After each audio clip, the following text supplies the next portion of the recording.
여러분 안녕하십니까? 2월 20일 뉴스 시작합니다. 코스피가 사상 처음으로 5,700선을 돌파한 뒤 5,800선마저 뚫었습니다. SK하이닉스가 95만 원까지 치솟으면서 100만 원을 눈앞에 둔 가운데 미국과 이란의 전쟁 조짐에 방산주들도 들썩이고 있습니다. 최윤아 기자. 네, 최윤아입니다. 네, 코스피가 어제에 이어 오늘도 강세입니다. 네, 코스피가 사상 처음으로 5,800선을 돌파했습니다. 코스피는 0.35% 오른 5,696.89의 장을 연 뒤 개장 3분 만에 5,700선을 돌파한 데 이어 5,800 고지를 밟았습니다. 외국인과 개인이 차익 실현에 나선 가운데 8거래일째 순매수 중인 기관이 1조 3천억 원 넘게 사들이며 지수를 끌어올리고 있습니다. 어제 매수 사이드카가 발동됐던 코스닥은 0.6%대 빠지고 있습니다. 개인이 3천억 원 넘게 사들이고 있지만 외국인과 기관이 팔아치우는 영향입니다. 네, 또 SK하이닉스는 90만 원을 훌쩍 넘었다고요. 네, 6% 가까이 급등해 94만 원 후반에서 거래 중입니다. 글로벌 자산운용사 블랙록이 SK하이닉스 주식 3,640만 7,157주를 보유했다고 공시하면서 주가가 급등했는데요. 블랙록이 SK하이닉스 지분율을 5% 이상 확보한 것은 지난 2018년 5월 9일 이후 약 7년 9개월 만입니다. 삼성전자는 4거래일 연속 오르다 오늘은 약보합권에서 거래되며 19만 원 아래로 떨어졌습니다. 미국이 이란 주변에 군사력을 밀집시키면서 전쟁 우려가 커지자 방산주도 급등 중입니다. 도널드 트럼프 미국 대통령은 이란이 보름 안에 핵 프로그램을 폐기할 것을 압박하며 전쟁 우려를 키웠습니다. 이 여파로 달러원 환율도 영향을 받아 어제보다 15원 50전 오른 1,451원으로 출발한 뒤 1,450원에서 등락 중입니다. SBS 비즈 최윤아입니다. 부동산 규제 강화에도 가계빚이 또 불어나 2천조 원에 육박하는 걸로 나타났습니다. 주택담보대출 증가세는 둔화했지만 이 주식시장 랠리 속 신용대출이 늘면서 자금 이동 가능성도 거론됩니다. 이민우 기자. 네, 이민우입니다. 네, 지난해 가계빚이 최대치를 기록했습니다. 네, 정부의 부동산 규제에도 영끌과 증시 랠리에 올라탄 B2가 이어지면서 지난해 말 가계빚이 1978조 8천억 원으로 또 사상 최대치를 경신했습니다. 가계신용은 지난 2024년 1분기 통화긴축 기조영향으로 3조 1천억 원 줄어든 뒤 다시 반등해 지난해 4분기까지 7개 분기 연속 증가세를 이어갔습니다. 다만 지난해 4분기 가계빚이 14조 원 늘면서 전분기보다 증가폭이 소폭 둔화했습니다. 특히 지난해 정부의 고강도 부동산 규제에 따라 가계대출 중 주택담보대출의 증가폭이 12조 4천억 원에서 7조 3천억 원으로 크게 줄어들었습니다. 이는 지난 2024년 이후 분기 기준 역대 최저치입니다. 특히 연말 은행권의 가계대출 관리 강화로 지난해 증가폭이 소폭 감소했지만 대출 수요가 저축은행 등 2금융권으로 이동하는 풍선 효과가 나타났습니다. 네, 주담대가 줄긴 했지만 기타 대출이 늘어났어요. 네, 신용대출과 증권사 신용공여 등을 포함한 기타 대출은 지난해 4분기 3조 8천억 원 늘며 682조 1천억 원을 기록했습니다. 3분기 감소했는데 한 분기 만에 다시 증가세로 전환한 겁니다. 특히 예금은행의 신용대출과 보험회사의 약관대출이 늘어났고 전분기 규제 영향으로 줄었던 카드론의 감소폭도 축소됐습니다.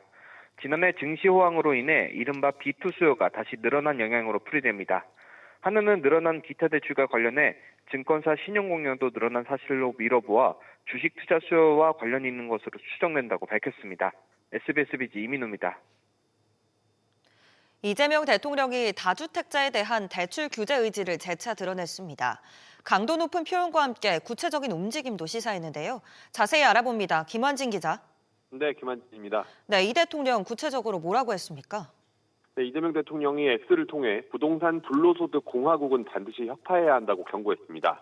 그러면서 왜 임대사업자 연간 소득을 이자 비용으로 나눈 비율인 RTI만 규제하냐고 반문했는데요. 임대사업자 대출 만기 연장 시 심사 기준인 RTI에 대한 규제 적용을 금융당국이 검토 중이라는 보도를 공유하면서였습니다. 다주택 임대사업 대출 관련해 RTI를 조정하는 것에 국한하지 않고 다양한 규제 수단을 통해 매물을 유도하겠다는 취지를 나타낸 것으로 풀이됩니다. 이 대통령은 대출 기간 만료 이후에 하는 대출 연장이나 대환 대출은 본질적으로 신규 대출과 다르지 않다며 기존 다주택의 대출 연장과 대환도 신규 다주택 대출 규제와 같아야 한다고 강조했습니다. 수도권 규제지역 다주택자 신규 주택담보대출은 지난 6.27 대책으로 금지된 만큼 사실상 규제지역에서의 다주택자 대출 연장을 막겠다는 의지로 풀이됩니다. 이어 이 대통령은 일거의 대출을 해소하는 게 충격이 크다면 1년 내 50%, 2년 내 100% 해소와 같이 최소한의 기간을 두고 점진적으로 시행할 수 있다고 설명했습니다. 네, 관련 부처에도 이 같은 내용이 직접 지시사항으로 전해진 거죠? 그렇습니다. 이 대통령은 신규 다주택 대출 규제, 기존 다주택 대출 연장, 대환 현황과 확실한 규제 방안 검토를 내각과 비서실에 지시했다고 전했습니다. 기존 다주택자가 신규 다주택자에 비해 유리한 조건으로 대출이 시행되고 있는 부분을 총체적으로 파악해서 바로잡겠다는 의지를 시사한 것으로 해석되는데요. 기존 다주택자가 받은 대출 만기가 도래하면 연장을 못하게 해서 회수할 가능성이 있는 겁니다. 이 대통령은 지난 13일에도 다주택자들에게 양도소득세까지 깎아주면서 수년간 기회를 줬는데 다주택을 해소하지 않고 버틴 다주택자들에게 대출 연장 혜택을 주는 게 공정한가라고 질문한 바 있습니다. SBS 비즈 김한진입니다. 서울 아파트 값이 설 연휴가 낀 이번 주에도 오름세를 이어갔지만 상승폭은 눈에 띄게 둔화했습니다. 집값 상승을 이끌던 강남구는 브레이크를 밟은 반면 성동과 광진 등 한강벨트는 여전히 강세를 유지하고 있습니다. 취재기자 연결합니다. 박연신 기자. 네, 박연신입니다. 네, 먼저 강남 3구 분위기부터 짚어보죠. 상승세가 꺾인 모양새네요. 네, 이번 주 서울 아파트 값은 0.15% 오르면서 3주 연속 오름폭이 둔화한 것으로 나타났습니다. 이 가운데 강남 3구 상승률이 서울 평균을 밑돌았는데요. 강남구가 0.01%를 기록하며 제자리 걸음을 했고 서초구와 송파구도 각각 0.05%, 송파구 0.06%를 기록했습니다. 그동안 강남권은 재건축 기대감과 고가 선호단지를 중심으로 시장을 주도해 왔는데요. 최근에는 가격 부담이 누적된 데다 양도소득세 중과 유예 종류를 계기로 다주택자들이 매물을 일부 내놓으면서 매물 증가 조짐이 나타나고 있습니다. 급락 상황은 아니지만 매수자 관망 심리가 짙어지면서 상승 탄력이 크게 둔화된 모습입니다. 서울 아파트값 상승을 주도하던 강남권이 숨고르기에 들어간 점이 시장 전반의 분위기에도 영향을 주고 있습니다. 네, 반면 한강벨트는 여전히 상승 흐름 보이고 있습니다. 네, 성동구는 0.29%로 서울에서 가장 높은 상승률을 기록했고 광진, 성북, 관악이 각각 0.27%, 동장, 마포, 영등포, 동대문도 0.23% 안팎으로 올랐습니다. 이들 지역은 한강 접근성과 도심 업무지구 접근성이 좋으면서도 강남보다 가격 부담이 덜하다는 점이 강점인데요. 실수요와 갈아타기 수요가 꾸준히 유입되면서 선호단지를 중심으로 매물 회수와 호가 상승이 이어지고 있습니다. 이렇게 서울 아파트 시장은 강남 둔화, 한강벨트 강세라는 이중 구조로 전개되고 있습니다. 한편 서울과 경기도 지역 집값 상승세 지속 영향으로 지난달 주택 매매 심리는 전반적으로 상승한 것으로 나타났습니다. SBS 비즈 박연신입니다. 국내 주요 재분사들이 밀가루를 담합해 판 혐의로 20년 만에 다시 공정거래위원회의 심판을 받기도 했습니다. 주요 제분업체 7곳이 6년 넘게 가격과 물량을 짜고 맞춘 정황이 포착됐는데 과징금은 최대 1조 원 이상이 될 전망입니다. 취재기자 연결합니다. 최나리 기자. 네, 채널입니다. 네, 우선 과징금 규모 어느 정도로 추산됩니까? 네, 과징금이 최대 1조 1,600억 원에 달할 것으로 예상됩니다. 공정위는 밀가루 담합을 벌인 CJ제일제당 등 7개 재분사 조사를 약 4개월 반 만에 마무리하고 심사 보고서를 발송했습니다. 공정위는 이들 업체가 지난 2019년 11월부터 지난해 10월까지 6년에 걸쳐 반복적으로 판매 가격과 물량 배분 담합을 벌였다고 보고 있습니다. 공정위 심판대에 오르는 재분사는 대선제분과 대한제분, 차조동아원, 삼양사, 삼화제분, 그리고 CJ제일제당과 한탑입니다. 이들 7개사의 밀가루 직거래 시장 점유율은 88%로 이번 담합으로 영향을 받은 관련 매출액은 5조 8천억 원에 가량에 이릅니다. 현행법령상 관련 매출액의 최대 20%까지 과징금이 부과될 수 있습니다. 심사보고서에는 시정명령과 함께 과징금을 부과해야 한다는 의견이 담겼습니다. 특히 시정명령에 가격 재결정 명령이 포함될 수 있다는 점이 주목됩니다. 매우 중대한 위법행위라고 판단하고 그에 대해 시정명령 및 과징금 부과 의견을 제시하였습니다. 네, 그런데 아직 최종 판단이 내려진 것은 아니죠? 그렇습니다. 공정위 심사관은 이 같은 내용을 담은 심사 보고서를 최종 판단을 내릴 위원회에 제출했습니다. 위원회는 방어권 보장 절차와 심의 과정 등을 거쳐 제재 여부와 과징금 등 수위를 신속하게 결정할 계획입니다. 한편 공정위는 이에 앞서 이 사건을 수사한 검찰의 요청을 받아 해당 법인의 임직원 14명을 고발했습니다. SBS 비즈 최나리입니다. 이재명 대통령이 교복 가격에 대한 적정성을 살펴보라고 지시한 지 8일 만에 정부가 범부처 회의를 열었습니다. 교복 가격 전반을 점검하고 대응 방향을 논의했는데요. 자세한 내용 취재기자 연결해 들어보겠습니다. 정윤영 기자. 네, 정은영입니다. 네, 정부가 교복 가격에 대한 대응에 나섰다고요. 네, 교육부를 중심으로 재정경제부, 기획예산처, 공정거래위원회 등 5개 부처는 오늘 오후 첫 회의를 통해 교복 가격 현황과 부처별 대응 방안을 논의했습니다. 특히 교복업체들의 담합 불공정 행위가 높은 교복 가격의 원인이라는 지적도 있는 만큼 교육부와 공정위가 관련해 들여다보고 문제가 있을 시 엄정 대응하겠다는 의견을 나눈 것으로 전해졌습니다. 오늘 특별점검회의와 관련해 백승하 더불어민주당 원내대변인은 관계부처 합동회의를 통해 불공정 행위와 입찰 담합 여부를 철저히 조사하고 교복가격 구조와 구매 제도를 점검해 실효성 있는 개선안을 마련할 계획이라고 밝혔습니다. 앞서 이재명 대통령이 교복 생산자 협동조합 같은 것을 만들자는 제안도 한 만큼 정부에서도 교복 시장 실태를 살펴보고 협동조합이 어떤 긍정적 역할을 할 수 있을지 논의한 것으로 전해집니다. 네, 실제로 이 교복 가격에 부담을 느끼는 학부모들이 많습니다.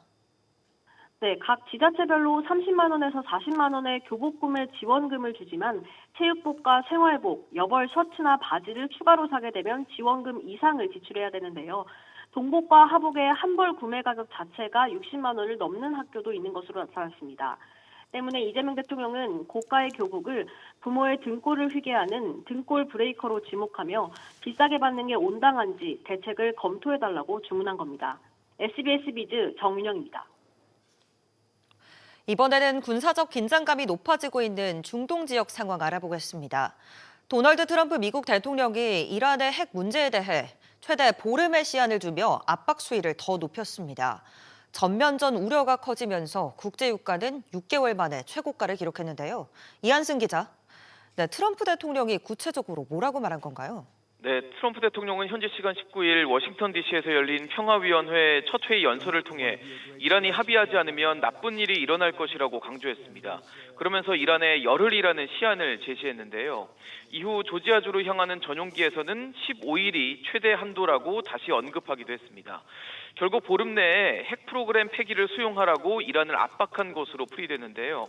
지난해 6월 미국이 이란의 핵시설을 공습할 때도 2주라고 한 뒤 그보다 일찍 기습작전을 감행한 적이 있는 만큼 보름이 되기 전에 군사작전을 펼칠 가능성도 완전히 배제할 수는 없어 보입니다. 미국은 2003년 이라크 전쟁 이후 최대 규모의 공군 전력을 이란 인근에 배치하면서 이란을 강하게 압박하고 있고요.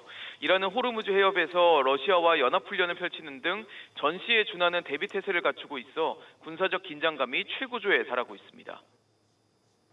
네, 이렇게 지정학적 긴장이 높아지면서 국제유가도 반응했습니다. 네, 현지 시간 19일 런던 선물거래소에서 4월 인도분 브렌트유 선물 종가는 배럴당 71달러 66센트로 전장 대비 1.9% 상승했습니다. 이는 종가 기준으로도 지난해 7월 31일 이후 6개월 만에 최고치입니다.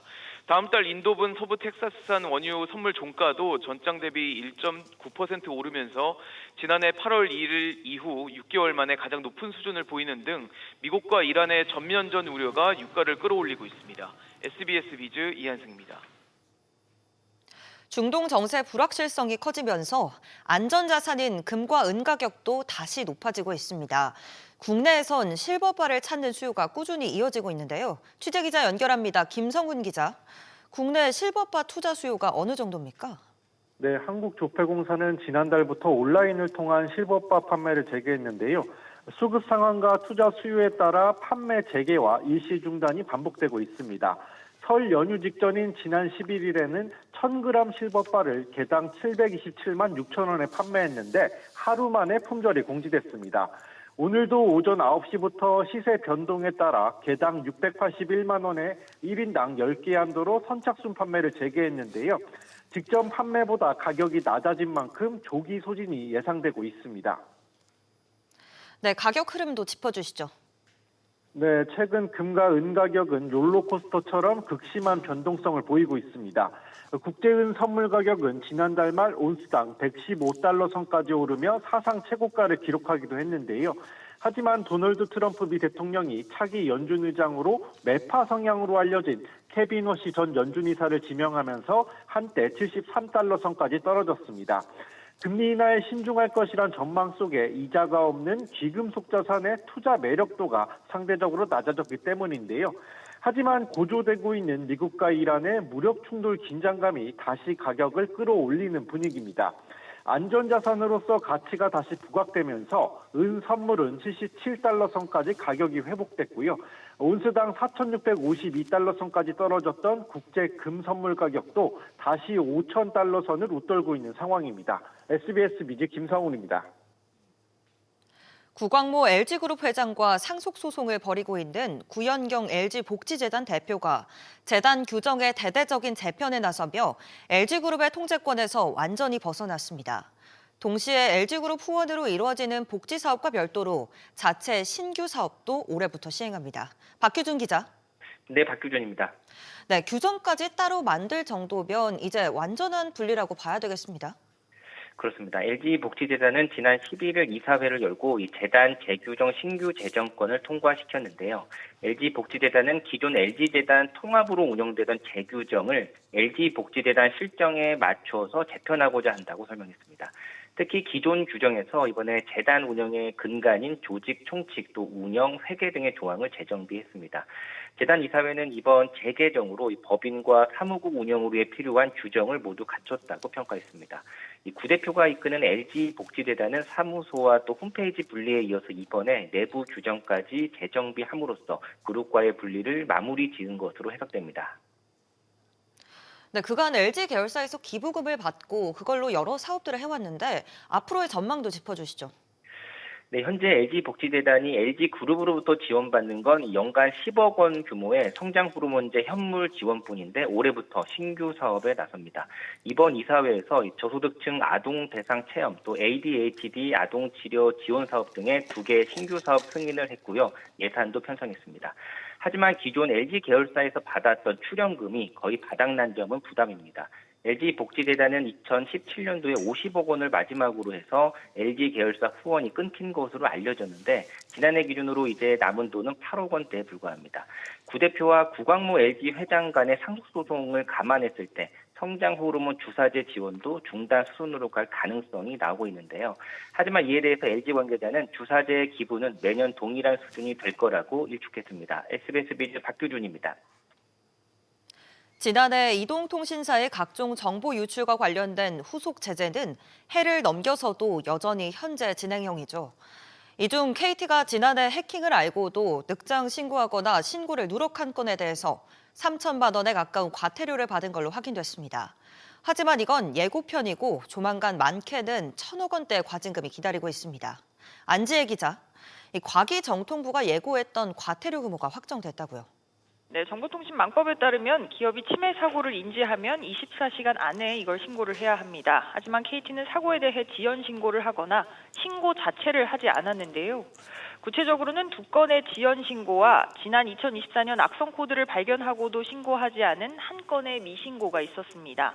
이는 3천만 원 이하 과태료 부과 대상인데 KT의 경우 위반 건수가 많아 3건 합산 모두 2,625만 원의 과태료를 부과받은 것으로 나타났습니다.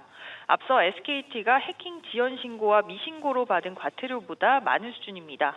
이에 대해 KT는 이미 과태료 납부를 완료하고 재발 방지 이행 계획을 제출했다고 밝혔습니다. 그런데 늑장 신고 과태료는 이제 시작인 거고 이 개인정보 유출에 대한 과징금이 기다리고 있죠. 네, 개인정보보호위원회는 KT의 해킹 사고에 대한 조사 절차를 상당 부분 마무리하고 법리 검토 및 제재 수익 조율에 들어간 것으로 알려졌는데요. 관심이 쏠리는 건 과징금 규모입니다. 앞서 개인정보위는 지난해 유심 해킹 사고와 관련해 SK텔레콤의 기관 출범 이후 최대 규모인 1,347억 9,100만 원의 과징금을 부과한 바 있습니다. 이번 KT의 경우에는 실제 고객들의 소액 결제 피해가 발생했다는 점에서 제재 수위가 더 높아질 거라는 관측도 나오고 있는 상황입니다. SBS 비즈 안지혜입니다. 삼성 SDI가 삼성 디스플레이 지분의 일부 매각을 추진하기로 했습니다. 삼성 SDI는 투자 재원 확보와 재무 구조 개선을 위해 삼성 디스플레이 지분 등의 매각 추진을 이사회에 보고했다고 어제 공시했습니다. 삼성 SDI는 비상장사인 삼성 디스플레이 지분 15.2%를 보유하고 있으며 이는 장부 가격 기준으로 10조 원이 넘는 걸로 알려졌습니다.